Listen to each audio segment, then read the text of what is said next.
In 1964, 5 punk kids from Tacoma started a band called the Sonics, and while they're relatively unknown, their sound would help shape rock music for decades to come. Their influence on me and Soundgarden is profound. They're rooted in kind of 50s R&B rock and roll, but like as played by a freight train. And their story is told in an award-winning documentary that's newly available on streaming. So please welcome the director of Boom, a film about the Sonics, Whidbey Island's Jordan Albertsen. Thank you for being here. Yeah, thanks so much for having me. Oh my gosh, so you've had a lifelong obsession with the Sonics, right? So how did that begin for you? It started when I was 12 or 13. My dad, who I assumed was a nerd and had terrible taste in music, he heard me listening to Nirvana and Pearl Jam one day and dropped the Sonics in my lap, and it changed my life. I realized my dad was secretly really cool, and that there was, punk rock that started way before 1977, and it was from Tacoma. That's so amazing. I feel like we all have that moment where we're like, wait, our parents are actually really cool. How did you decide that the world needed to know their story specifically through a documentary?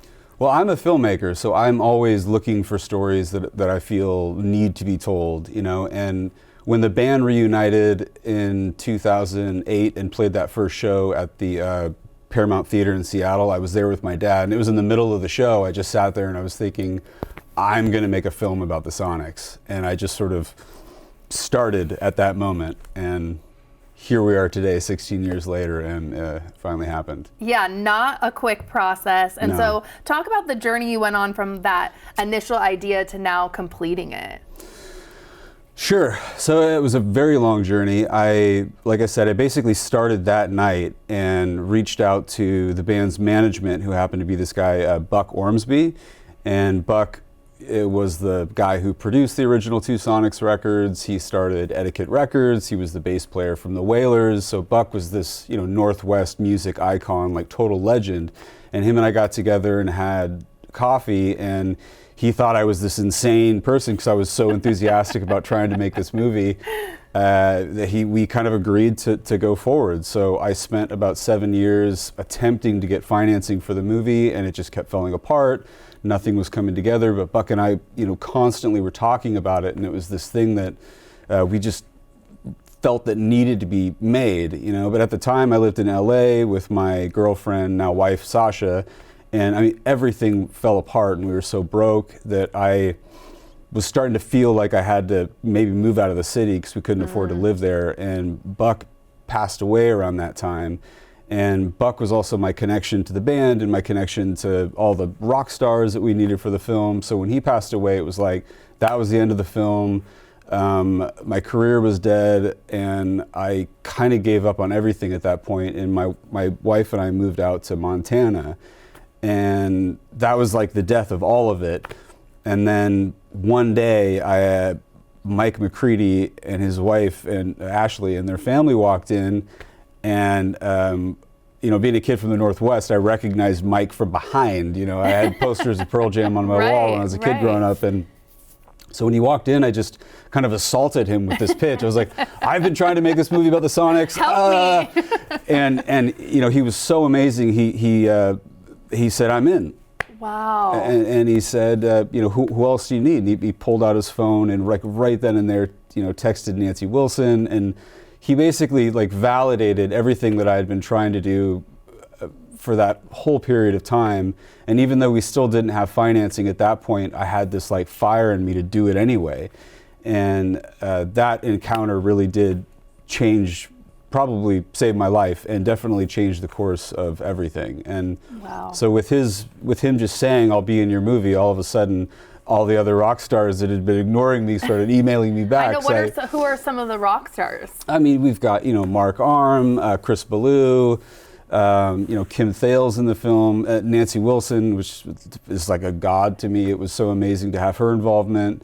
And many others, I was able to get Cody from the Murder City Devils, and it it became all these people that I'd admired my entire life were all of a Right. sudden, texting me and emailing me, and it was just this bizarre experience. And Were there any like big discoveries too when you were doing this documentary that was just like, holy moly? the biggest discovery in making the film, because when I decided to make the film, I was so young. I didn't know anything about the history. I didn't even know what these guys looked like because they were such a mysterious band. I was just going to make a movie, whatever that movie was. I had no idea. But the biggest discovery was once I found out Buck Ormsby and what he had done after the band had broken up, all the work he had done to make sure that their music stayed alive. That was truly like a major revelation and became a huge plot point for the film and gave me kind of a North Star to follow. And there was only 3 albums that they made, right? So what did the band members do professionally after that? Well, that's what's so amazing is, they were such a small regional Northwest band that when they broke up, one of them went into the Navy and actually 2 of them, and one of them became a concrete pourer. One of them was a teacher, he was a woodshop teacher. Like, they completely left this whole idea of music behind because they never really became famous. And they really didn't think about it, for years. So when reunion offers started coming in, I mean, they thought it was the weirdest, most bizarre thing. And then even just me wanting to make a film about them, I could tell they were like, why? Why would anyone want to spend this time? I was like, because you guys are amazing. Like, they never really got a taste of that and realized how important their music was for so many generations of musicians and punk rockers. And, it was... Yeah. What do you want the takeaway to be too when someone watches this documentary? How great they were. Yeah. And truly how ahead of their time. And, the music is one thing, but the story of Buck Ormsby and what he had done to keep that fire burning, those are really the 2 major things I want people to understand and take away when they see the film. And where, of course, can people watch the film?